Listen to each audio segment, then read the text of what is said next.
നമസ്കാരം. ഷെക്കീന ബിഗ് ഡിബേറ്റിലേക്ക് സ്വാഗതം. ആശങ്കയുണർത്തുന്ന വാർത്തകളാണ് ഉക്രൈനിൽ നിന്നും വന്നുകൊണ്ടിരിക്കുന്നത്. അമേരിക്ക ഉൾപ്പെടെയുള്ള ലോകരാജ്യങ്ങളുടെയും ഐക്യരാഷ്ട്ര സംഘടനയുടെയും ഒക്കെ മുന്നറിയിപ്പുകളെയും അഭ്യർത്ഥനകളെയും നിഷ്കരണം തള്ളിക്കളഞ്ഞുകൊണ്ട് റഷ്യ യുക്രൈനിൽ യുദ്ധം ആരംഭിച്ചിരിക്കുന്നു. മഹാമാരിക്കെതിരെയുള്ള യുദ്ധം നടന്നുകൊണ്ടിരിക്കുന്ന ഈ ഒരു കാലഘട്ടത്തിൽ ലോകത്തിന് നേരെ മറ്റൊരു മഹായുദ്ധത്തിന്റെ രൂപത്തിൽ ഒരു പ്രതിസന്ധി ഉറ്റുനോക്കിക്കൊണ്ടിരിക്കുകയാണ്. ലോകത്തെ ഇത്തരത്തിൽ ഒരു പ്രതിസന്ധിയിലേക്ക് തള്ളിവിടുന്നവരുടെ പിന്നിലെ ഗൂഢലക്ഷ്യങ്ങൾ എന്തൊക്കെയാണ്? സമാധാന ശ്രമങ്ങൾക്കുള്ള അവസരം എന്നേക്കുമായി അവസാനിച്ചു. ചോദ്യങ്ങൾ നിരവധിയാണ്, അതോടൊപ്പം ആശങ്കകളും. ലോകം ചർച്ച ചെയ്യുന്ന റഷ്യ ഉക്രൈൻ സംഘർഷം തന്നെയാണ് ഷെക്കീന ബിഗ് ഡിബേറ്റ് ഇന്ന് ചർച്ച ചെയ്യുന്നത്. ഈ ചർച്ചയിൽ നമ്മോടൊപ്പം ചേരുന്നു കേരള കോൺഗ്രസ് നേതാവ് Shri Joseph M P IAS, Deepika Delhi bureau chief Shri George Kalluvelil, ഒപ്പം മാധ്യമ പ്രവർത്തകൻ ശ്രീ എഡിസൺ ജി വർഗീസ്. മൂന്ന് പേർക്കും ഈ ചർച്ചയിലേക്ക് സ്വാഗതം.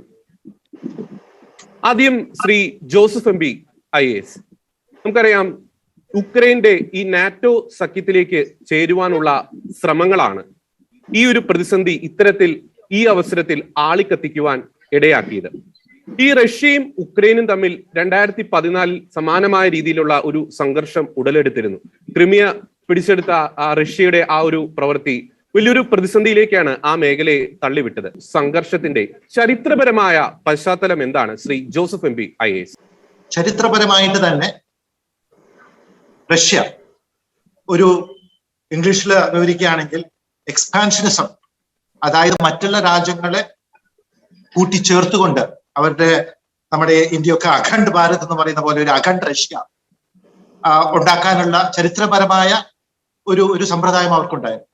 അത് പണ്ട് റഷ്യൻ വിപ്ലവത്തിന് മുമ്പ് സാർ ചക്രവർത്തിമാരുടെ കാലത്ത് തുടങ്ങിയ ഒരു സമ്പ്രദായമാണ്. റഷ്യയുടെ സമയത്ത് തന്നെ സാർ ചക്രവർത്തിമാരുടെ സമയത്ത് തുടങ്ങിയത്.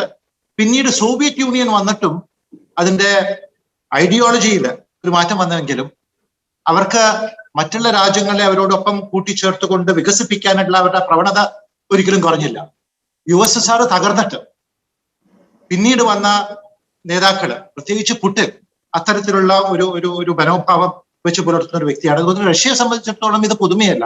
ഇത് 100, 120, 150 വർഷം പഴക്കമുള്ള ഒരു പ്രക്രിയയുടെ ഒരു തുടർച്ചയായിട്ട് മാത്രമേ നമുക്ക് കാണാൻ സാധിക്കുകയുള്ളൂ. സോവിയറ്റ് യൂണിയന്റെ കാലത്ത് പറയുകയാണെങ്കിൽ 15 റിപ്പബ്ലിക്കുകൾ എന്ന് പറയുന്നതായിട്ട് ഒരു റിപ്പബ്ലിക്കാണ് റഷ്യ. ബാക്കി 14 റിപ്പബ്ലിക്കുകളും ഇന്നത്തെ Latvia, Estonia, Lithuania, Moldova, Ukraine, Armenia, Georgia, ഇതെല്ലാം പിന്നെ ഇസ്ലാമിക രാഷ്ട്രങ്ങൾ, നമ്മുടെ ഇന്ത്യയുടെ വടക്ക് ഉള്ള താജിക്കിസ്ഥാൻ, പിന്നെ കിർഗിസ്ഥാൻ, കസഖ്സ്ഥാൻ, ഈ പോലുള്ള രാജ്യങ്ങളൊക്കെ കൂട്ടിച്ചേർത്തുകൊണ്ട് ഒരു വലിയ സാമ്രാജ്യമാക്കി മാറ്റാനുള്ള ഒരു രീതി, ഒരു പ്രവണത അവർ തുടർന്നു. ഈ ഗ്രേറ്റ് ബ്രിട്ടൻ ഒരു വലിയ സാമ്രാജ്യമായിരുന്നു. പക്ഷെ അവർ കോളനികളാണ് സ്ഥാപിച്ചത്. ഇവരങ്ങനെയല്ല. ഇവര് അടുത്ത് കിടക്കുന്ന രാജ്യങ്ങളെ, പ്രദേശങ്ങളെ റഷ്യയുടെ ഭാഗമാക്കാനുള്ള ശ്രമമാണ് ചരിത്രപരമായിട്ട് കാണാൻ സാധിക്കുന്നത്. അതിന്റെ ഒരു തുടർച്ചയായിട്ട് മാത്രമേ ഇത് കാണാൻ സാധിക്കുകയുള്ളൂ. അതുകൊണ്ട് തന്നെയാണ് 2014 കാര്യം അങ്ങ് പറഞ്ഞു. അന്ന് ക്രിമിയ എന്ന് പറയുന്ന, ക്രിമിയ നമ്മൾ ഫ്ലോറൻസ് നൈറ്റിംഗേലിനെ പറ്റി ഒറ്റ ചരിത്ര പുസ്തകങ്ങളൊക്കെ വായിക്കുമ്പോൾ ക്രിമിയ യുദ്ധത്തിനെ പറ്റിയൊക്കെ നമ്മൾ പഠിച്ചിട്ടുണ്ട്. ക്രിമിയയെ ആക്രമിച്ചുകൊണ്ട് റഷ്യയുടെ ഭാഗമാക്കി. ഇപ്പോ ഉക്രൈന്റെ കിഴക്കൻ പ്രദേശത്ത് കിടക്കുന്ന 2 പ്രാന്ത പ്രദേശങ്ങള് റഷ്യയുടെ ഭാഗമാക്കി മാറ്റാനായിട്ടുള്ള ശ്രമമാണ് ഇപ്പൊ നടക്കുന്നത്. അത് ആ ശ്രമത്തിൽ അവർ വിജയിക്കുമെന്നാണ് എനിക്ക് തോന്നുന്നത്. ദുഃഖകരമായ ഒരു സത്യമാണ്, പക്ഷെ അത് തീർച്ചയായിട്ടും വിജയിക്കുമെന്നുള്ള ഒരു നിഗമനമാണ് എനിക്കുള്ളത്. 2 ആ പ്രദേശങ്ങള് ലൂസാർന്നും ഡോൺസ്റ്റർന്നും പറഞ്ഞ അവിടുത്തെ വാദം എന്തെന്ന് വെച്ചാൽ അവർ പറയുന്നത് ഇവിടെ കൂടുതൽ റഷ്യക്കാരാണ്, റഷ്യ ഭാഷ സംസാരിക്കുന്നവരാണ് ഈ പ്രദേശങ്ങളിൽ എന്നുള്ള വാദം ഉന്നയിച്ചുകൊണ്ടാണ് റഷ്യ ആക്രമിക്കുന്നത്. പക്ഷെ അത് ഒരു വാദത്തിന്റെ ഒരു മുഖം മാത്രമാണ്. കാരണം ജോർജിയ, ഞാൻ കഴിഞ്ഞ ഡിസംബർ മാസത്തിൽ ജോർജിയയിൽ പോയിരുന്നു. അവർക്ക് റഷ്യ കണ്ടുകൂടാ. കാരണം അവരുടെ വടക്കൻ പ്രദേശങ്ങള് ഇതേപോലെ 2008 മറ്റോ കൈയടക്കിയ ഒരു ചരിത്രം നമുക്ക് കാണാൻ സാധിക്കും. അങ്ങനെ ഒരു കാര്യം ചോദിക്കുകയാണ്. ഈ അങ്ങ് ചൂണ്ടിക്കാണിച്ചതുപോലെ ഈ ഉക്രൈനിൽ ഈ റഷ്യക്കാർ കൂടുതൽ താമസിക്കുന്ന ഈ ഒരു പ്രദേശത്തുള്ളവർ ഈ ഒരു റഷ്യൻ അധിനിവേശത്തെ അവർ അനുകൂലിക്കുന്നുണ്ടോ? നേരത്തെ അങ്ങ് ചൂണ്ടിക്കാണിച്ച ഈ പ്രദേശങ്ങളിൽ താമസിക്കുന്നവർ. നിർഭാഗ്യവശാൽ ഉണ്ട്. അതിലത്തെ ഒരു നല്ല വിഭാഗം റഷ്യൻ സംസാരിക്കുന്നവര് റഷ്യൻ വംശജരാണ്. അവര് ഉക്രൈനോടല്ല അവരുടെ ഒരു ബന്ധം കൂടുതൽ റഷ്യയായിട്ടാണ്. അത് ഉപയോഗിച്ചുകൊണ്ടാണ് കീവിനെയൊക്കെ ആക്രമിച്ചുകൊണ്ട് ഈ ഒരു ആക്രമണം ഈ രണ്ട് പ്രദേശങ്ങളെ സ്വന്തമാക്കിയാല് റഷ്യ നിർത്തുകയില്ല എന്നാണ് എനിക്ക് തോന്നുന്നത്. അത് തുടരുകയുള്ളൂ. അതായത് ആ പ്രദേശത്തെ വിമത പോരാളികൾക്ക് റഷ്യ എല്ലാവിധ പിന്തുണയും നൽകുന്നുണ്ട് അല്ലെ? എന്തോ കേട്ടില്ല. ആ പ്രദേശത്തെ വിമത പോരാളികൾക്ക്, വിഘടനവാദികൾക്ക് റഷ്യ എല്ലാവിധ പിന്തുണയും നൽകുന്നുണ്ട്. തീർച്ചയായിട്ടും. അവര്, എന്റെ ഓർമ്മ ശരിയാണെങ്കിൽ 2016 ക്രീമിയ റഷ്യയുടെ ഭാഗമായിട്ട് അനക്സ് ചെയ്തപ്പോൾ അവരുടെ സ്വാതന്ത്ര്യം പ്രഖ്യാപിച്ചതാണ്. അന്ന് പക്ഷെ റഷ്യ ഈ ക്രീമിയ ഒതുക്കിക്കൊണ്ട് അവിടെ നിർത്തി. ഇപ്പോ പക്ഷേ ഈ രണ്ട് പ്രദേശങ്ങൾക്കുമുള്ള അവർക്കുള്ള അംഗീകാരം കൊടുത്തിരിക്കുകയാണ്, റെക്കഗ്നൈസ് ചെയ്തിരിക്കുകയാണ്. അത് ചെയ്തുകൊണ്ടാണ് ആക്രമിക്കാനായിട്ട് മുൻകൈ എടുത്തിരിക്കുന്നത്. നാറ്റോയുടെ കാര്യം അങ്ങ് പറഞ്ഞു. നാറ്റോയുടെ കാര്യം സൂചിപ്പിക്കുകയാണെങ്കിൽ ഉക്രൈൻ നാറ്റോയുടെ ഭാഗമായാൽ റഷ്യക്ക് ഭീതിയുണ്ട്. കാരണം നാറ്റോയുടെ ആ നിഗമനത്തിന്റെ ഭാഗമായിട്ട് ഏതെങ്കിലും ഒരു രാഷ്ട്രത്തെ, നാറ്റോയിൽപ്പെട്ട ഏതെങ്കിലും ഒരു രാഷ്ട്രത്തെ ആക്രമിച്ചാൽ നാറ്റോയിൽപ്പെട്ട എല്ലാ രാഷ്ട്രങ്ങളെയും ആക്രമിച്ചതിന് തുല്യമാണ്. അതുകൊണ്ട് ഇപ്പൊ ഉക്രൈനെ ആക്രമിച്ചാൽ എല്ലാ നാറ്റോ രാജ്യങ്ങളും ആക്രമിച്ചതിന് തുല്യമായിട്ട് പരിഗണിച്ചുകൊണ്ട് എല്ലാ രാഷ്ട്രങ്ങൾക്കും റഷ്യക്കെതിരെ പട നീക്കങ്ങൾ എടുക്കാനായിട്ടുള്ള ഒരു അനുവാദം നൽകുന്നുണ്ട്. അതുകൊണ്ടാണ് ഈ നാറ്റോയുമായിട്ടുള്ള ബന്ധം ഇത്രയും റഷ്യ എതിർക്കുന്നത്. നാറ്റോ ശരിക്കും പറഞ്ഞാല്, സത്യം പറയുകയാണെങ്കിൽ അത് റഷ്യക്കെതിരെയുള്ള ഒരു കൂട്ടുകെട്ടാണ്. നോർത്ത് അറ്റ്ലാന്റിക് ട്രീറ്റി ഓർഗനൈസേഷൻ എന്ന് പറഞ്ഞിട്ട് നോർത്ത് അറ്റ്ലാന്റിക് ഒക്കെ പോയി ഇപ്പോ ബ്ലാക്ക് സീയുടെ അടുത്ത് വന്നിരിക്കുകയാണ്. പക്ഷെ അത് റഷ്യക്കുള്ള ഒരു ഉപരോധമായിട്ടുള്ള ഒരു നമ്മുടെ ഇവിടെയൊക്കെ എന്താണ് സ്ട്രിങ് ഓഫ് പേൾസ് എന്ന് നമ്മൾ പറയും. ചൈന ഇന്ത്യക്കെതിരെ ഒരു സ്ട്രിങ് ഓഫ് പേൾസ് കൂട്ടുന്നു എന്ന്. അതേപോലത്തെ ഒരു സ്ട്രിങ് ഓഫ് പേൾസ് ആണ് നാറ്റോ കൊണ്ട് ഉദ്ദേശിക്കുന്നത്. തീർച്ചയായിട്ടും റഷ്യ അതില് ഒരുപാട് ഭീതി ഉണ്ട് എന്നവർ മനസ്സിലാക്കുന്നു. പക്ഷെ റഷ്യയുടെ ഒരു സ്വഭാവം തന്നെ, ഇത്രയും വലിയൊരു സാമ്രാജ്യത്തിന്റെ സ്വഭാവം തന്നെ തീർച്ചയായിട്ടും അവരുടെ ഭൂമി വർദ്ധിപ്പിക്കുക, റഷ്യൻ സംസാരിക്കുന്ന എല്ലാ വിഭാഗക്കാരെയും കൊണ്ടുവരിക, അതിന് പുറമെ പോകുക. റഷ്യൻ സംസാരിക്കുന്നവർ മാത്രമല്ല, നമ്മുടെ USSRന്റെ കാലത്ത് പറഞ്ഞാല് കിർഗിസ്ഥാൻ, ഉസ്ബെക്കിസ്ഥാൻ, കസഖ്സ്ഥാൻ, അസർബൈജാൻ, ഇവിടെയൊന്നും റഷ്യൻ ആരും സംസാരിക്കുന്നില്ല. എന്ന് മാത്രമല്ല, മതപരമായിട്ട് ഒരുപാട് വ്യത്യാസങ്ങൾ, അതൊക്കെ ഇസ്ലാമിക രാജ്യങ്ങളാണ്. അവരെയൊക്കെ USSRന്റെ ഭാഗമാക്കി അന്നൊരു ഐഡിയോളജി പറഞ്ഞിട്ടാണ് ഭാഗമാക്കിയത്. അങ്ങനത്തെ ഒരു മനോഭാവമുള്ള ഒരു രാജ്യമാണ് പുടിൻ. അതിന്റെ ഇന്നത്തെ നേതൃത്വത്തിൽ വന്ന് അത് മുന്നോട്ട് കൊണ്ടുപോകുന്നത് മാത്രമേ ഉള്ളൂ. അതായത് ചരിത്രത്തിലേക്ക് നമ്മൾ തിരിഞ്ഞു നോക്കുകയാണെങ്കിൽ പഴയ ഒരു റഷ്യൻ എംപയറിന്റെ ഒരു പുനർസൃഷ്ടിയാണോ പുടിൻ ഇപ്പം ലക്ഷ്യമിടുന്നത്? Exactly right. അത് ആ സാമ്രാജ്യം ഇന്നും നിലനിൽക്കുന്നു മനസ്സിലെങ്കിലും. അതിനെ സാക്ഷാത്കരിക്കാനുള്ള ഒരു നീക്കത്തിന്റെ ഭാഗമായിട്ട് തന്നെ കാണാൻ സാധിക്കും. വ്യക്തമാണ്. ശ്രീ ജോർജ് കല്ലുവേലിൽ, റഷ്യയുടെ ഇപ്പോഴത്തെ ഒരു സ്റ്റാൻഡ് നമ്മൾ നോക്കുകയാണെങ്കിൽ വലിയൊരു റിസ്കിലാണ്. കാരണം അമേരിക്ക ഉൾപ്പെടെയുള്ള ലോകരാജ്യങ്ങൾ റഷ്യക്ക് എതിരാണ്, നാറ്റോ സഖ്യത്തിലുള്ളവർ റഷ്യക്കെതിരാണ്, ലോകത്തിന്റെ ഒരു പൊതുവികാരം റഷ്യക്കെതിരാണ്. എന്നാൽ റഷ്യയോടൊപ്പം ചൈന പോലുള്ള ചില കമ്മ്യൂണിസ്റ്റ് രാജ്യങ്ങൾ റഷ്യൻ അനുകൂല നിലപാടെടുക്കുന്നു. ഇത്തരത്തിൽ വളരെ അപകടം പിടിച്ച ഒരു തീരുമാനം എടുക്കുന്നതിന് പിന്നിലെ കാരണം എന്താണ്? നേരത്തെ ശ്രീ ജോസഫ് MB IS ചൂണ്ടിക്കാണിച്ചു, നേരത്തെ ചർച്ചയുടെ തുടക്കത്തിൽ നാം സൂചിപ്പിച്ചു, ഈ നാറ്റോ സഖ്യത്തിലേക്ക് ഉക്രൈൻ ജോയിൻ ചെയ്യുമോ എന്നുള്ളൊരു ഭീതിയാണ്. ഇത്രമാത്രം ഈ ഒരു ഭീതി റഷ്യക്ക് വരാനുള്ള കാരണം എന്താണ്? ഇത് മാത്രമാണോ ഇത്തരം ഒരു റിസ്ക് എടുത്ത് ഇത്ര വലിയൊരു എല്ലാ രാജ്യങ്ങളുടെയും എല്ലാ മുന്നറിയിപ്പുകളും അവഗണിച്ച് എല്ലാ ഉപരോധങ്ങളും നേരിട്ടുകൊണ്ട് യുക്രൈനെ ആക്രമിക്കുന്നതിന് പിന്നിലെ കാരണം? ശ്രീ ജോർജ് കല്ലുവേലിൽ. ജോർജ്, എന്റെ പ്രിയ സുഹൃത്ത് ശ്രീ MB ജോസഫ് പറഞ്ഞ പല കാര്യങ്ങളും വളരെ അതിന്റെ ചരിത്രപരമായ കാര്യങ്ങൾ തന്നെയാണ്. ഞാൻ അതിനോട് യോജിക്കുകയാണ്. ഇവിടെ നമ്മൾ കാണേണ്ടത് റഷ്യയുടെ ഒരു താല്പര്യം എന്ന് പറയുന്നത് ഈ യുക്രൈൻ കൂടെ EU-യുടെ അല്ലെ യൂറോപ്യൻ യൂണിയന്റെ ഭാഗമായി കഴിഞ്ഞാൽ റഷ്യക്ക് ചുറ്റും വലിയൊരു ഭീതി വരികയാണ്. റഷ്യയുടെ സുരക്ഷിതത്വത്തിന് അപകടമുണ്ടാക്കാവുന്ന ഒരു സ്ഥിതിവിശേഷം അവിടെ ഉണ്ട്. അതേസമയം ഉക്രൈൻ എന്ന് പറയുന്ന രാജ്യത്തേക്ക് അധിനിവേശം നടത്തുവാനും കടന്നാക്രമിക്കുവാനുമുള്ള റഷ്യയുടെ ഈ തീരുമാനത്തെ ഒരു തരത്തിലും നമുക്ക് അംഗീകരിച്ചു കൊടുക്കാനും കഴിയില്ല. കാരണം റഷ്യ ഇവിടെ നമുക്കറിയാം, യൂറോപ്പിലെ തന്നെ ഏറ്റവും വലിയ, റഷ്യ കഴിഞ്ഞാൽ ഏറ്റവും വലിയ ഒരു രാജ്യമാണ് യുക്രൈൻ എന്ന് പറയുന്നത്. അവിടെ തന്നെ നമുക്കറിയാം അവിടുത്തെ ഡോൺബാസ് മേഖല, അതാണ് ഇപ്പോൾ പ്രധാനമായിട്ടും ഈ നമ്മുടെ റഷ്യ അത് പിടിച്ചെടുക്കാൻ, റഷ്യയുടെ കൺട്രോളിലാണ് ഇപ്പോൾ തന്നെ അതിന്റെ ഒരു പകുതിയോളം ഭാഗം. ലുഹാൻസ്കും ഡോൺസ്റ്റേക്ക് എന്ന് പറയുന്ന 2 മേഖലകളുടെ, അതാണ് വിമതന്മാരുടെ കയ്യിലുള്ള, അല്ലെങ്കിൽ വേറെ അവർ സ്വതന്ത്ര രാജ്യമായിട്ട് പ്രഖ്യാപിക്കുകയും റഷ്യ അംഗീകരിക്കുകയും അതേസമയം യുക്രൈന്റെ ഭാഗമാണെന്ന് പറയുകയും ചെയ്യുന്ന ആ മേഖലകളിൽ ഓൾറെഡി റഷ്യ കടന്നു കഴിഞ്ഞു. അവിടെയാണ് റഷ്യ അവരുടെ സഹായത്തോടു കൂടിയാണ് അവിടെയുള്ള ജനത ഉക്രൈനിയോടൊപ്പം പോകുന്നതിനേക്കാൾ കൂടുതൽ റഷ്യയോട് കൂടി പോകാൻ ആഗ്രഹിക്കുന്നതുമാണ്. നമുക്കറിയാം ഇതിന് ചരിത്രപരമായ ഒരു പശ്ചാത്തലവുമുണ്ട്. ഇവിടെ ഇത് യുദ്ധത്തിലൂടെ ഇത് പിടിച്ചെടുക്കാനുള്ള ഒരു ശ്രമം, വ്ളാഡിമിർ പുടിന്റെ ഒരു ശ്രമം, അത് എല്ലാ ഭീഷണികളെയും മറികടന്നുകൊണ്ട്, നമുക്കറിയാം ഇവിടെ ഐക്യരാഷ്ട്രസഭയൊക്കെ ഇപ്പം തീർത്തും എന്നാ പറയുന്നത്, പല്ലില്ലാത്ത ഒരു സിംഹമായി മാറിക്കഴിഞ്ഞിരിക്കുകയാണ്. ലോകത്തിലെ ഏറ്റവും വലിയ, അവർക്കൊന്നും ചെയ്യാൻ കഴിയില്ല. ഐക്യരാഷ്ട്രസഭ സുരക്ഷാ സമിതി യുക്രൈൻ റഷ്യൻ കോൺഫ്ലിക്റ്റിനെ കുറിച്ച് ചർച്ച നടത്തിക്കൊണ്ടിരിക്കുമ്പോൾ തന്നെയാണ് അവിടെ റഷ്യ കടന്നാക്രമിക്കുന്നത്.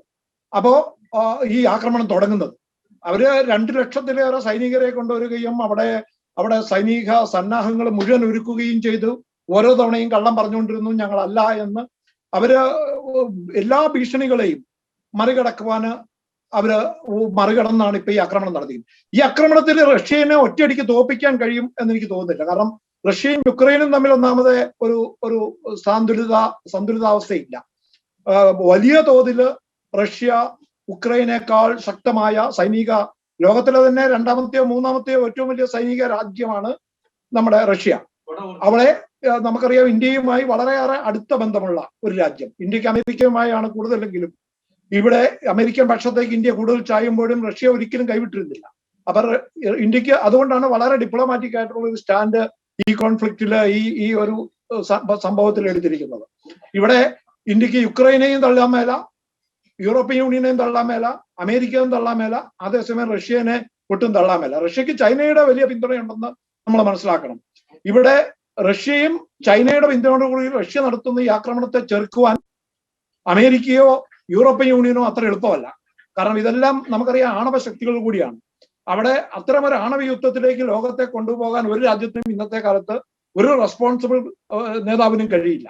അപ്പോ യുദ്ധം എന്ന് പറയുന്നത് ഇവർ കടന്നാക്രമിക്കുമ്പോൾ പോലും അതിനെ പരിമിതമായ രീതിയിൽ മാത്രമേ തടയാൻ കഴിയുള്ളൂ. നമുക്കറിയാം അഫ്ഗാനിസ്ഥാനിലൊക്കെ അമേരിക്കയ്ക്ക് കൈപൊള്ളിയത് നമ്മൾ ഈ അടുത്ത കാലത്താണ് കണ്ടത്. അപ്പോൾ ഇനിയൊരു ഒരു കടന്നാക്രമണം യൂറോപ്പിൽ ചെന്ന് ഈ റഷ്യൻ അധിനിവേശത്തെ തടുക്കാൻ മാത്രം അമേരിക്കയ്ക്ക് കഴിയും എന്ന് ഞാൻ ഇപ്പോഴത്തെ നിലയിൽ കഴിയുന്നില്ല. അതേസമയം ഇത് കണ്ടില്ല എന്ന് പറഞ്ഞ് പൂർണ്ണമായും അവിടെ കണ്ടു മാറി നിൽക്കാനും കഴിയില്ല. അപ്പൊ സ്വാഭാവികമായിട്ടും അവിടെ ഈ കോൺഫ്ലിക്റ്റ് ഓഫ് ഈ വാറ് ഇത് കുറെ കൂടെ എസ്കലേറ്റ് ചെയ്യാനും ഇത് കൂടുതൽ ശക്തിപ്പെടാനുമുള്ള സാധ്യതകൾ കാണുന്നുണ്ട്.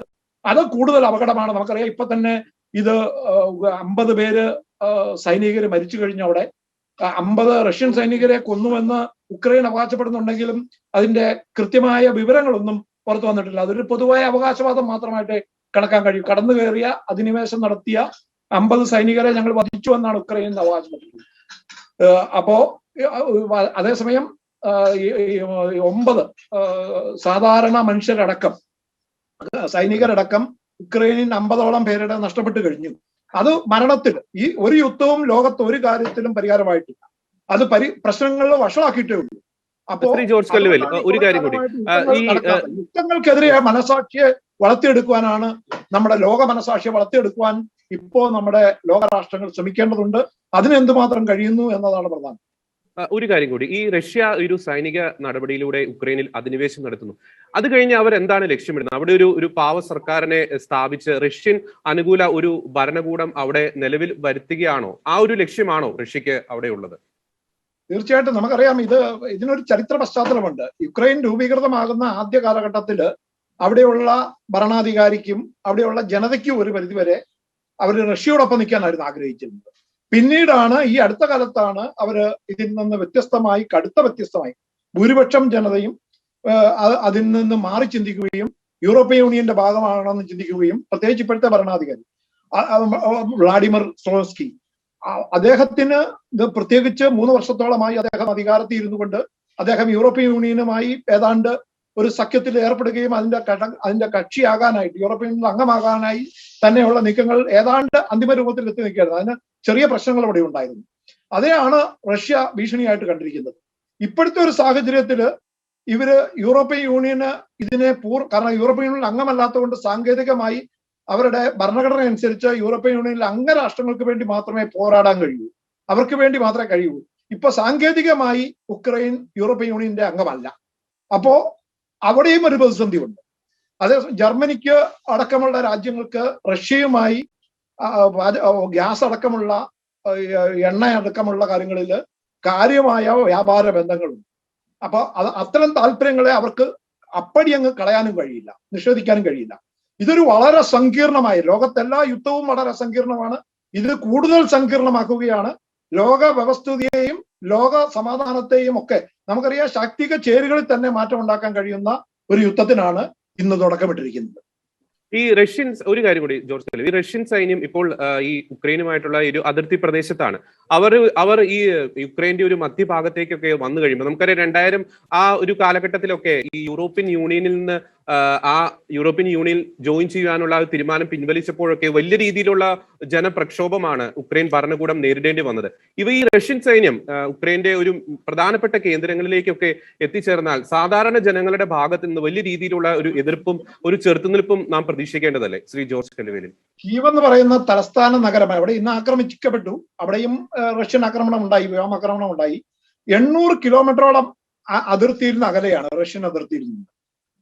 അപ്പോ തൽക്കാലം ഇമ്മീഡിയറ്റ് ആയിട്ടൊരു പ്രതിസന്ധി കരസേന കടന്നു കയറി അവിടെ ഒരു വലിയ, അതേസമയം അവിടുന്ന് ജനങ്ങള് പോളണ്ട് സൈഡിലേക്ക്, പാശ്ചാത്യ സൈഡിലേക്ക്, അതായത് അവര് റഷ്യയുടെ ബോർഡർ അല്ല, അപ്പുറത്തെ സൈഡിലേക്ക് ആളുകൾ പാലായനം ചെയ്തു. കാരണം വാഹനങ്ങളുടെ ഗതി ഒരു വശത്തേക്ക് മാത്രമായി തുടങ്ങി, പടിഞ്ഞാറൻ ഭാഗത്തേക്ക് മാത്രമായിട്ടുണ്ട്. അപ്പൊ ഈ പ്രതിസന്ധി, ഞാനിപ്പോൾ ഏതാനും മിനിറ്റ് മുമ്പ് നമ്മുടെ എറണാകുളംകാരനായ ഡോക്ടർ ഒരു മേനോനുമായി അദ്ദേഹം 40 വർഷമായിട്ട് അവിടെയാണ്, ഒരു യുക്രൈനിയൻ വനിതേനെയാണ് അദ്ദേഹം കല്യാണം കഴിച്ചിരിക്കുന്നത്. നമ്മുടെ എറണാകുളത്തെ SP ആയിരുന്ന UPR മേനോൻ എന്ന് പറയുന്ന സീനിയറിന്റെ മകനാണ് അദ്ദേഹം. അവിടെ യുക്രൈനിൽ പഠിച്ച് അവിടെ നമ്മുടെ എറണാകുളം മെഡിക്കൽ സെന്ററിൽ അടക്കം 3 കൊല്ലം ഓർത്തോപീഡീഷ്യനായിട്ട് വർക്ക് ചെയ്ത് ഞാൻ അദ്ദേഹമായിട്ടൊരു അരമണിക്കൂറിലേറെ ഇപ്പൊ സംസാരിച്ചു. അദ്ദേഹം പറയുന്നത് ഇപ്പോൾ ഞങ്ങൾക്ക് ആർക്കും അങ്ങനെ ഇവിടെ വിട്ടുപോകാനുള്ള ഭയപ്പാടോ ഒന്നുമില്ല. പക്ഷേ നഗരത്തില് ഉള്ള ഈ ആക്രമണം ഉണ്ടായ മേഖലകളിലും മറ്റും ആളുകള് ട്യൂബിലേക്ക്, അണ്ടർഗ്രൗണ്ടിലെ മെട്രോയിലേക്ക് ഒളിച്ചോടുന്നുണ്ട്. പിന്നെ പടിഞ്ഞാറൻ സൈഡിലെ അതിർത്തികളിലേക്ക് പാലായനം തുടങ്ങിക്കഴിഞ്ഞു. വലിയ തോതിലുള്ള ഒരു ഭയപ്പാട് അവിടെ ഉണ്ട്. പക്ഷെ എത്ര ഭയപ്പെട്ടാലും ഞങ്ങൾക്കൊന്നും ഇപ്പോൾ തൽക്കാലം രക്ഷപ്പെടാനോ അല്ലെ പുറത്തോട്ട് ചാടാനുള്ള താല്പര്യമോ അത്ര ഒരു പേടി ഇവിടെയില്ല. കാരണം യുദ്ധം കണ്ടിട്ടില്ല. അദ്ദേഹം പറഞ്ഞതാണ്. അതുപോലെ കുറെ ആളുകളുമായി ഞാൻ സംസാരിച്ചു. അവരെല്ലാം പറയുന്നതാണ്, യുദ്ധം ഞങ്ങൾ ആദ്യമായിട്ടാണ്, നമ്മൾ ഈ സിനിമയിൽ മാത്രം കണ്ടിരിക്കുന്ന യുദ്ധം കാണാൻ പോവുകയാണ്, അല്ല കണ്ടു തുടങ്ങിയിരിക്കുന്നു. അതുകൊണ്ട് വലിയ ഭയപ്പാടോടുകൂടിയാണ് അവിടെയുള്ള മലയാളി സമൂഹം. നമുക്കറിയാം ഒത്തിരിയേറെ മെഡിക്കൽ വിദ്യാർത്ഥികൾ ഇപ്പോൾ ഡോക്ടറാകാനും വേണ്ടി ഒത്തിരി പേര് ഇന്ത്യയിൽ നിന്ന് യുക്രൈനിലെത്തി പഠിക്കുന്നുണ്ട്. അത് കീവിലും കിർഗീവിലും ഒക്കെ ഉണ്ട്, പല നഗരങ്ങളിലുണ്ട്. അവിടെ അതിനു പുറമെ ഇപ്പോൾ നഴ്സിംഗിന് കുറെ കുട്ടികള്, ഫാർമസ്യൂട്ടിക്കൽ രംഗത്തേക്ക് കുറെ പേര് വരുന്നുണ്ട്. അപ്പോ ഒരു 3500ഓളം മലയാളികളെങ്കിലും അവിടെ ഉണ്ടാകാം എന്നാണ് കരുതുന്നത്. ഞാൻ തിരിച്ചു ശ്രീ ജോർജ് കല്ലുവേലിൽ, ജനങ്ങൾ വലിയ രീതിയിൽ തന്നെയുള്ള, പ്രത്യേകിച്ച് ഇന്ത്യക്കാർ വലിയ രീതിയിലുള്ള ഒരു ആശങ്കയിൽ തന്നെയാണ്. ശ്രീ എഡിസൺ, നമുക്കറിയാം മാസങ്ങളായി ഉക്രൈൻ റഷ്യ അതിർത്തിയിൽ സംഘർഷം പുകയുകയാണ്. വലിയ രീതിയിലുള്ള നയതന്ത്ര ശ്രമങ്ങൾ അമേരിക്കയും അതോടൊപ്പം തന്നെ ഫ്രാൻസ്, യൂറോപ്യൻ രാജ്യങ്ങളുടെ ഭാഗത്തു നിന്നൊക്കെ ഉണ്ടായി. ചർച്ചകൾ, നേരത്തെ ശ്രീ ജോർജ് കല്ലുവേലിൽ സൂചിപ്പിച്ചതുപോലെ ചർച്ചകൾ നടന്നുകൊണ്ടിരിക്കുമ്പോൾ തന്നെയാണ് റഷ്യൻ അധിനിവേശം സംഭവിച്ചിരിക്കുന്നത്. ഈ സമാധാന ശ്രമങ്ങൾക്കുള്ള ഒരു അവസരം, ആ ഒരു വാതിൽ എന്നേക്കുമായി അടഞ്ഞു കഴിഞ്ഞു? അല്ലെങ്കിൽ നയതന്ത്ര ശ്രമങ്ങളിലൂടെ ഈ ഒരു പ്രശ്നത്തിന് പരിഹാരം ഇനിയും സാധ്യമാണോ? അതോടൊപ്പം തന്നെ ശ്രീ ജോർജ് കല്ലുവേലിൽ ചൂണ്ടിക്കാണിച്ച ഒരു പ്രസക്തമായ ഒരു കാര്യം, ഈ ഐക്യരാഷ്ട്രസഭ പോലെയുള്ള സംഘടനകൾ ശരിക്കും പറഞ്ഞ ഒരു പല്ലുപോയ ഒരു സിംഹമായി തീർന്നിരിക്കുകയാണോ ശ്രീ എഡിസൺ? ജോർജ് കല്ലുവേൽ പറഞ്ഞ ഒരു കാര്യം പരിപൂർണമായിട്ട് ഞാൻ യോജിക്കുകയാണ്. കാരണം പല്ലുപോയ ഒരു സിംഹത്തിന്റെ റോളാണ് ഇപ്പൊ എന്നുള്ളത്. അവരിന്ന് പറഞ്ഞ സങ്കടകരമായ ഒരു നീക്കം എന്നാണ് പറഞ്ഞേക്കുന്നത്, ഈ യുദ്ധത്തെ പറ്റി പറഞ്ഞേക്കുന്നത്. ഇങ്ങനെ പറയാൻ വേണ്ടി മാത്രമല്ലല്ലോ UN പോലുള്ള ഒരു സംഘടന ഇരിക്കേണ്ടത്. നമ്മൾ മനസ്സിലാക്കേണ്ട ഒരു കാര്യം, ഒരു സ്വതന്ത്ര പരമാധികാര രാഷ്ട്രത്തിനെതിരെ ഇങ്ങനെ ഒരു അധിനിവേശം നടക്കുമ്പോൾ അതിനെതിരെ പ്രതികരിക്കേണ്ട ഒരു ടോൺ അതല്ല. അവിടെയാണ് നമ്മൾ മനസ്സിലാക്കേണ്ട കാര്യം. നമ്മൾ മനസ്സിലാക്കേണ്ട ഒരു കാര്യം, ഏത് യുദ്ധവും, ഇനി ഏത് നമ്മൾ മുൻപ് നടന്നിട്ടുള്ള യുദ്ധങ്ങളെല്ലാം പരിശോധിച്ചാണെങ്കിൽ ഒരു യുദ്ധവും നന്മയിലേക്ക് പോകുന്നില്ല. ഇതെല്ലാം കൊണ്ട് എത്തിക്കുന്നത് സാധാരണക്കാർക്ക് ഒരുപാട് ബുദ്ധിമുട്ടുണ്ടാക്കുന്ന അവസ്ഥയിലേക്ക് എത്തുകയാണ്. ഇപ്പൊ തന്നെ പറഞ്ഞു പിന്നെ റഷ്യയുടെ ഇത്ര ആൾക്കാർ മരിച്ചു, അല്ലെന്നുണ്ടെങ്കിൽ യുക്രൈൻ്റെ ഇത്ര ആൾക്കാർ മരിച്ചു എന്ന് പറയുന്നതോടൊപ്പം മനസ്സിലാക്കേണ്ട ഏറ്റവും വലിയ സാധാരണക്കാരായ 10 ആളുകളുടെ ജീവൻ ഇതിനോടകം നഷ്ടപ്പെട്ടിട്ടുണ്ട്. നമ്മുടെ മലയാളികളുടെ ഒരു കാര്യം എടുക്കുകയാണെങ്കിൽ ജോർജ് പറഞ്ഞതിന് ഞാൻ വീണ്ടും പറയാണ്, ഏതാണ്ട് ഇവിടുത്തെ കണക്ക് പ്രകാരം 2320 സ്റ്റുഡൻസ്, അത് മിക്കവാറും കൂടുതൽ മെഡിക്കൽ വിദ്യാർത്ഥികളാണ് അവിടെ ഉണ്ട്. അവരൊക്കെ ഇന്ന് വളരെ ആശങ്കയിലായിരിക്കുകയാണ്.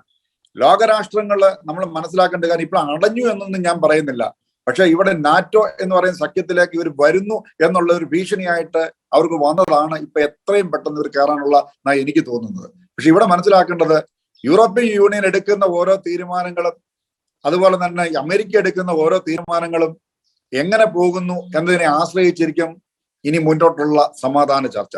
സമാധാന ചർച്ചയ്ക്ക് ഇനി ഞങ്ങൾ മുന്നോട്ടില്ല എന്ന് പറയുന്നത് കഥയില്ല. ഇപ്പൊ ഇവർ പറഞ്ഞു വെക്കുന്നത് എനിക്ക് തോന്നുന്നു ഇപ്പൊ 2 പ്രദേശങ്ങളാണ് ഇവർ നോക്കുന്നത് എന്ന് പറയുന്നത്, റഷ്യ നോക്കുന്നതെന്ന് പറയുന്നത് അത് പരിപൂർണമായിട്ടും ശരിയാണ് എന്ന് എനിക്ക് തോന്നുന്നില്ല. ഈ 2 തുടങ്ങി അവിടെ വീണ്ടും വീണ്ടും കയറി നുഴഞ്ഞു മുന്നോട്ട് പോകുമ്പോൾ അതെന്തുമാത്രം പ്രശ്നം ഇവിടെ ഉണ്ടാക്കും എന്നുള്ളതാണ്. അപ്പൊ അതുകൊണ്ട് ഇത് സമാധാനപരമായിട്ട് തീർക്കേണ്ട ഒരു കാര്യമാണ്. ഇത് ഒരു പരിപൂർണ യുദ്ധത്തിലേക്ക് നീങ്ങുകയാണെന്നുണ്ടെങ്കിൽ എവിടെയൊക്കെ വന്ന് ഒരു 3-ാം ലോകമഹായുദ്ധത്തിന്റെ വക്കിലേക്ക് നീങ്ങുമോ എന്നൊരു പേടി സാധാരണക്കാർക്ക് എല്ലാവർക്കും ഉണ്ട്. അപ്പൊ ഇന്ത്യ പോലുള്ള രാജ്യത്തിന് നമ്മൾ സംഭവിച്ചേക്കുന്നത് നമ്മൾ ആരുടെ ഗുണം നിൽക്കും എന്നുള്ളതാണ്. ഇവര് ഇപ്പൊ ചൈന പരിപൂർണമായിട്ട് ഒരു സപ്പോർട്ട് റഷ്യക്ക് കൊടുത്തിരിക്കുകയാണ്. അപ്പൊ ചൈന പരിപൂർണമായിട്ട് ഒരു സപ്പോർട്ട് കൊടുക്കുമ്പോൾ ഈ ചൈന സപ്പോർട്ട് ചെയ്യുന്ന റഷ്യയുടെ കൂടെ ഇന്ത്യക്ക് നിൽക്കാൻ പറ്റുമോ? എന്നാൽ റഷ്യ തള്ളി പറയാൻ പറ്റുമോ നമുക്ക്? ഇങ്ങനെയൊക്കെ ഒരുപാട് പ്രശ്നങ്ങളുണ്ട്.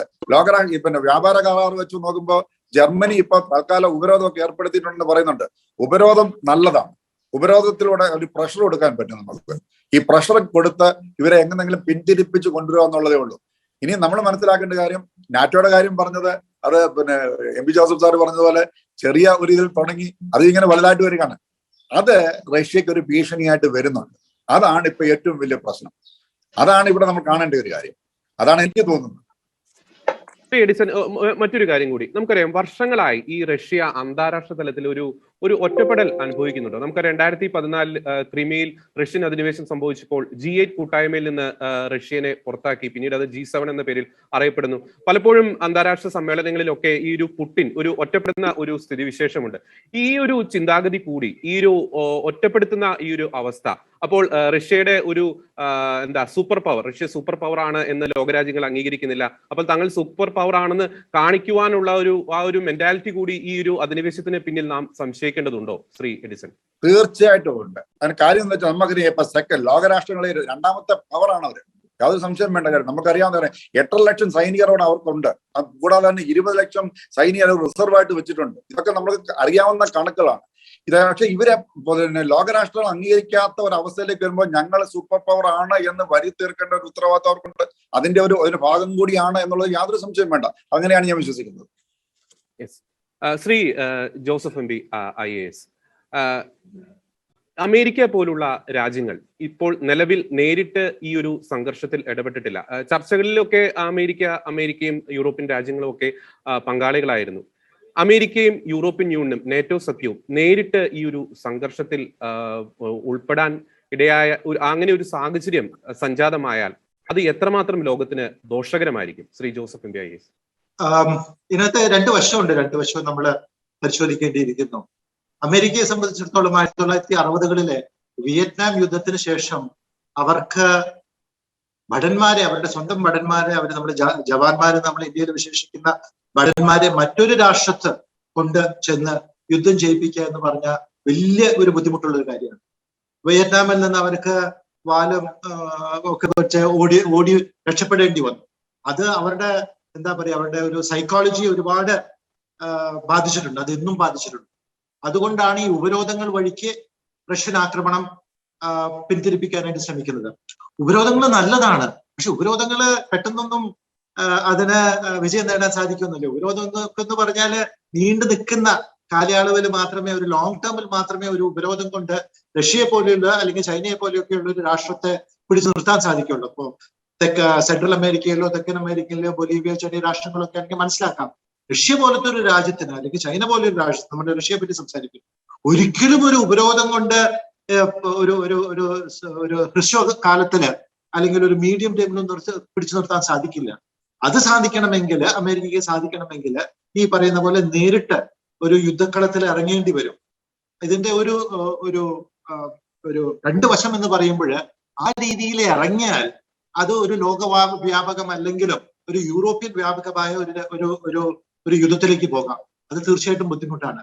ഈ യൂറോപ്പ് വ്യാപകമായ ഒരു യുദ്ധം എന്ന് പറയുമ്പോൾ റഷ്യ നേരത്തെ ഇവിടെ സൂചിപ്പിച്ചതുപോലെ ഒറ്റപ്പെടും. റഷ്യയുടെ കൂടെ വളരെ ചുരുക്കം രാഷ്ട്രങ്ങളേ ഉള്ളൂ. കാരണം സോവിയറ്റ് റഷ്യയുടെ കാലത്തും അതിനു മുമ്പും സാറിസ്റ്റ് റഷ്യയുടെ കാലത്തും ഒക്കെ ഇവരെല്ലാവരെയും പിടിച്ചടക്കി കോളനികളല്ല സ്വന്തമായിട്ട് പോലും ആക്കിയിരിക്കുന്നത്. ഇപ്പൊ ബ്രിട്ടനെ പറ്റി ഞാൻ നേരത്തെ പറഞ്ഞു, ബ്രിട്ടൻ കോളനികളെയാണ് സൃഷ്ടിച്ചത്.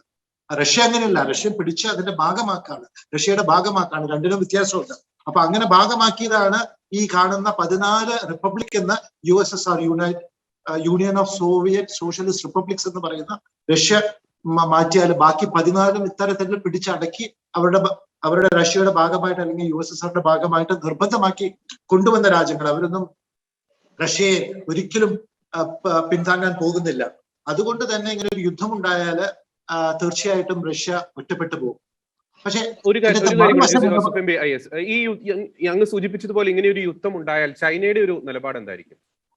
വളരെ ബുദ്ധിമുട്ടാണ് പറയാനായിട്ട്. ചൈന നേരിട്ട് ഇടപെടുമെന്ന് എനിക്ക് തോന്നുന്നില്ല. ചൈന അങ്ങ് അകലെ കിടക്കുന്നു. അവർക്ക് ഇതിനകത്ത് നേരിട്ട് എന്താ പറയാ, ഹിന്ദിയിൽ പറയുകയാണെങ്കിൽ ലേന ദേന ഒന്നും കിട്ടാനും നഷ്ടപ്പെടാനും ഒന്നുമില്ല. പക്ഷെ അതേസമയം അവർക്ക് റഷ്യയുടെ ഒരു പിന്താങ്ങല് ആഗോള രംഗത്ത്, ഒരു ഇന്റർനാഷണൽ രംഗത്ത് കിട്ടുന്നത് അവരെ സംബന്ധിച്ച് ദീർഘകാലത്തില് വലിയൊരു ഗുണകരമായിട്ടൊരു കാര്യമാണ്. കാരണം ഇപ്പോ അനേക പതിറ്റാണ്ടുകളായിട്ട് റഷ്യയും ചൈനയും തമ്മിൽ വലിയ നല്ല ബന്ധങ്ങളൊന്നുമല്ല. ആ ബന്ധം പുനഃസ്ഥാപിക്കാനായിട്ട് സാധിച്ചാൽ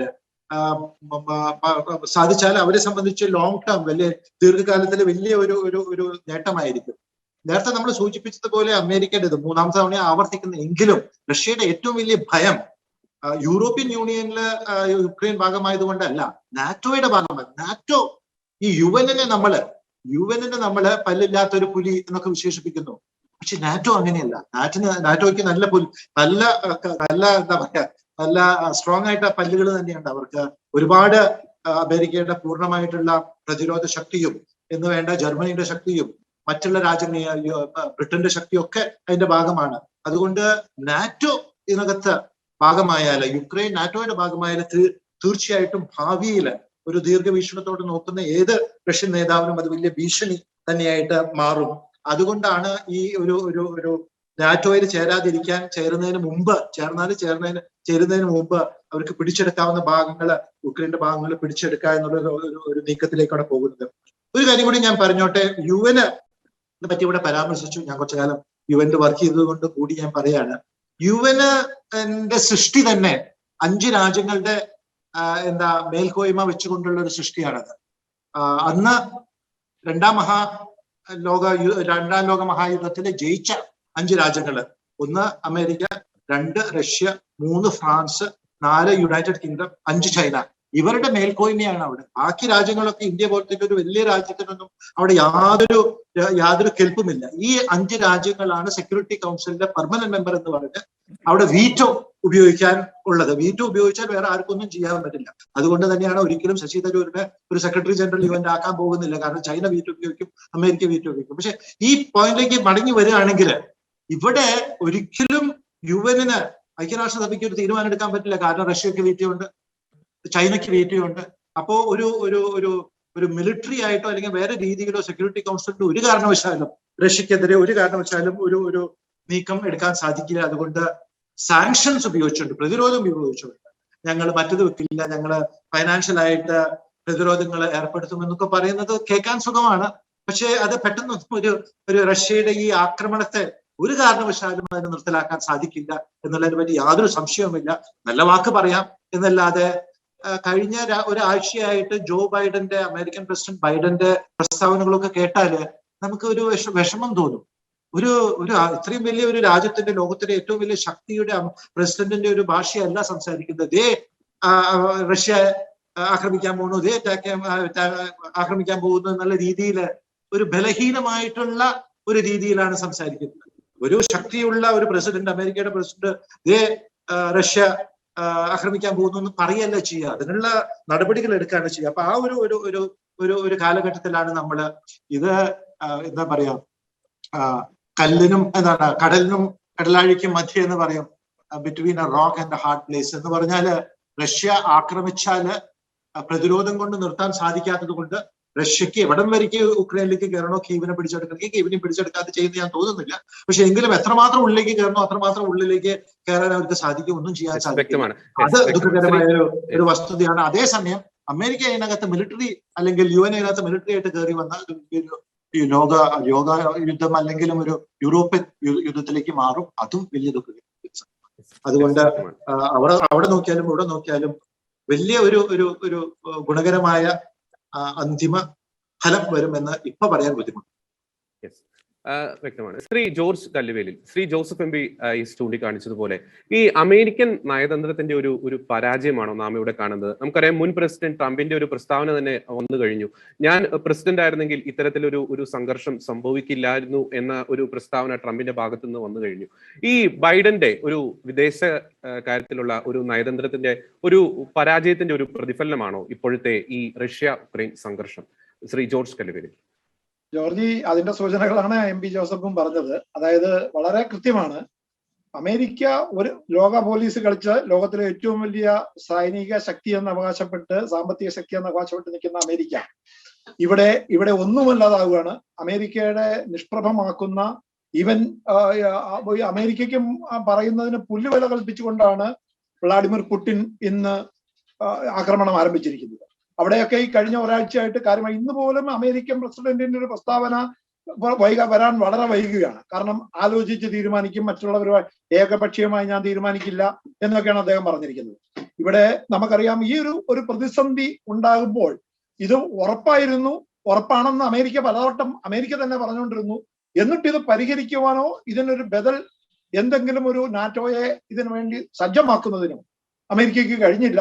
അതുകൊണ്ട് തന്നെ നാറ്റോയിൽ തന്നെ ഇക്കാര്യത്തിൽ ചില അഭിപ്രായ വ്യത്യാസങ്ങളുണ്ടെന്ന് നമുക്ക് വാർത്താ റിപ്പോർട്ടുകളിൽ കാണാൻ കഴിയും. കാരണം പല രാജ്യങ്ങൾക്കും പല താല്പര്യങ്ങളാണ്. അല്ലെങ്കിൽ നാറ്റോ ഇപ്പോൾ റഷ്യക്കെതിരെ ആക്രമണം തുടങ്ങിയായിരുന്നെങ്കിൽ, തിരിച്ചടി തുടങ്ങിയായിരുന്നെങ്കിൽ തീർച്ചയായിട്ടും റഷ്യ പ്രതിരോധത്തിലായിരുന്നു. റഷ്യക്ക് കാര്യം 2 ലക്ഷം സൈനികരെയൊക്കെ അതിർത്തി വിന്യസിച്ചിട്ടുണ്ട്. നമുക്കറിയാം, ഇന്ന് ഒഡേസയിലും കീവിലും കിർക്കീവിലും ഒക്കെ ആക്രമണങ്ങൾ നടത്തി. ഒഡേസയിലാണ് ഏറ്റവും കൂടുതൽ ആളുകൾ മരിച്ചത്. പക്ഷെ അവിടെയൊക്കെ ഈ ആക്രമണങ്ങളൊക്കെ നടത്തുമ്പോഴും കര സേന പലയിടത്തും അതിക്രമിച്ച് കയറുമ്പോഴും നമുക്ക് ഇതിനെ ചെറുക്കാൻ ഇപ്പോഴും നാറ്റോയ്ക്ക് കഴിയുന്നില്ല. ഏറ്റവും ശക്തമാണ് നാറ്റോ. MP ജോസഫ് പറഞ്ഞ പോലെ ഒരു UN പോലെ അല്ലെ UN സുരക്ഷാ സമിതി പോലെ ദുർബലമല്ല. UN സുരക്ഷാ സമിതി ദുർബലമായിട്ടല്ല, UN സുരക്ഷാ സമിതിയിൽ കൃത്യമായും വ്യത്യസ്തമായ അഭിപ്രായങ്ങളാണ്. ഈ പുടിൻ എന്ന് പറയുന്ന അദ്ദേഹം അധികാരത്തോടും ഒക്കെ വളരെ ഭ്രമമുള്ള ഒരാൾ തന്നെയാണ്. ഞാൻ അദ്ദേഹത്തെ ക്രെംലിൻ പാലസിൽ പോയി കണ്ടിട്ടുണ്ട്, അദ്ദേഹത്തെ ഡൽഹിയിൽ വെച്ച് കണ്ടിട്ടുണ്ട്. അദ്ദേഹവുമായി സംസാരിക്കുമ്പോൾ തന്നെ ഇന്ത്യയുമായി വേറെ അടുപ്പം സ്ഥാപിക്കുമ്പോഴും അദ്ദേഹത്തിന് അതിൻ്റെതായ ശാക്തിക താല്പര്യങ്ങൾ കൂടിയുണ്ട്. ഇപ്പോൾ പക്ഷേ ഇന്ത്യക്ക് അപകടകരമായി ഞാൻ കാണുന്നത് ചൈനയും റഷ്യയും ചേർന്നാല്, അവരൊന്നിച്ചു ചേർന്നാല്, ചൈനയും റഷ്യയും ചേർന്നാൽ അമേരിക്കക്കെതിരെ വലിയൊരു ശക്തിയായി മാറുകയാണ്. ഇന്ത്യ ഒരു പരിധിവരെ മോഡിയുടെ കാലത്ത് കൂടുതൽ അമേരിക്കൻ പക്ഷത്തേക്ക് ചാഞ്ഞിരിക്കുകയാണ്. അതിന്റെ അപകടങ്ങൾ ഈ രാജ്യത്തിന് ഉണ്ടായേക്കാം. ഇപ്പൊ തന്നെ നമുക്കറിയാം, യുക്രൈൻ സഹായം അഭ്യർത്ഥിച്ചു.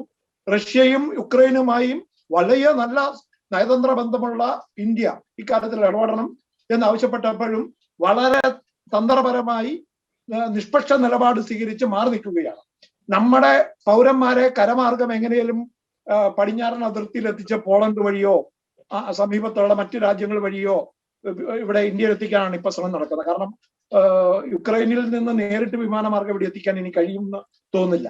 അതുകൊണ്ടാണ് ഇന്ത്യയിലെ മുഴുവൻ ആളുകളോടും ഇന്ത്യൻ എംബസി ഇപ്പം അവരുടെ പ്രസ് റിലീസ് വഴിയും ട്വിറ്റർ വഴിയും ഫേസ്ബുക്ക് വഴിയും ഒക്കെ അറിയിച്ചിരിക്കുന്നത്, നിങ്ങൾ എത്രയും പെട്ടെന്ന് പാസ്പോർട്ടും മറ്റ് യാത്രാരേഖകളും അത്യാവശ്യം സാധനങ്ങളും എടുത്ത് നിങ്ങൾ പടിഞ്ഞാറൻ അതിർത്തിയിലേക്ക് മാറുക, അങ്ങോട്ട് പോകാൻ ശ്രമിക്കുക. ഇതിന്റെ ഉദ്ദേശം കരമാർഗം അവരെ എത്തിക്കുക എന്നുള്ളത് തന്നെയാണ്. അതാണ് ഞാൻ ഇപ്പോൾ കുറച്ചു മുമ്പ് ഇവിടുത്തെ വിദേശകാര്യ മന്ത്രാലയത്തിലെ ഉന്നതരുമായി സംസാരിച്ചപ്പോൾ അവർ തന്ന വിവരം. ഇത് നമ്മുടെ ആളുകളെ സുരക്ഷിതമായി ഇവിടെ എത്തിക്കേണ്ട ഒരു ചുമതലയുണ്ട്. പക്ഷേ ഇവിടെ നമ്മൾ കാണേണ്ടത് ഇതിനപ്പുറത്ത് കിടന്ന് ഇന്ത്യനെ വലിയ തോതിൽ ബാധിക്കുന്ന ഒരു പ്രശ്നമായി മാറുകയാണ് ഈ യുദ്ധം. ഇത് നടക്കുന്നത് യൂറോപ്പിലാണെങ്കിലും ഇതിന്റെ ഒരു ആഘാതം വളരെ കാര്യമായ തോതിൽ ഇന്ത്യക്കും ഉണ്ടാകും. കാരണം ഒന്ന്, ചൈന റഷ്യ തമ്മിലുള്ള വലിയ സഹകരണം ഇല്ലാതിരുന്ന, പല കാര്യത്തിലും വെറ്റുമുട്ടുണ്ടായിരുന്ന ഈ പ്രശ്നത്തിൽ റഷ്യക്ക് ചൈന പിന്തുണ കൊടുക്കുകയാണ്. റഷ്യയോടൊപ്പം ചൈന ചേർന്നാൽ, നിവൃത്തികേട് കൊണ്ട് ചൈനയെ കൂടെ നിർത്താൻ റഷ്യക്ക് കഴിഞ്ഞാൽ, അല്ലെങ്കിൽ അവരുടെയും ശാക്തിക താല്പര്യങ്ങൾക്കനുസരിച്ച് അമേരിക്കക്കെതിരെ ഒരു പോരാട്ടത്തിന് അടുത്ത ഒരു മുന്നണി ഉണ്ടാക്കുന്നതിന് അത് കഴിഞ്ഞാൽ ഇന്ത്യ ചിലപ്പോൾ ഒറ്റപ്പെടാനിടയുണ്ട്. ഇന്ന് നമുക്കറിയാം പാകിസ്ഥാൻ പ്രസിഡന്റ് അവിടെയുണ്ട്, ഇന്ന് റഷ്യയിൽ ചെന്നിറങ്ങിയിട്ടുണ്ട്. അദ്ദേഹത്തിന്റെ പ്രസ്താവനയൊക്കെ വിവാദമായി കഴിഞ്ഞു, ഇമ്രാൻഖാന്റെ.